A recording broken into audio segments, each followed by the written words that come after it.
ஏன்னா எஸ் எங்கடி இருக்க சேட்ட சேட்ட எங்கடா இருக்க சேட்ட வரேன் வரேன் துண்டு எடுக்க வேணாமா எங்க இருக்க சேட்ட வா வா வா வா வா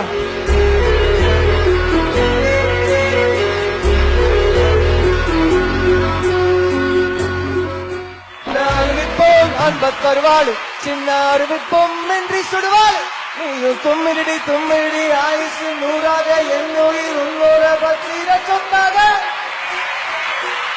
சித்தாங்கிற படம் வந்து என்ன திரும்ப ஒரு நடிகனா ஜனங்களுக்கு ஞாபகப்படுத்தின படம். ஆனா அந்த படத்துல வந்து என் நடிப்புலாம் எதுவுமே இல்ல. என்னை தாண்டி ஒரு உருவம், ஒரு அழகு, ஒரு செல்லம் நடிச்சு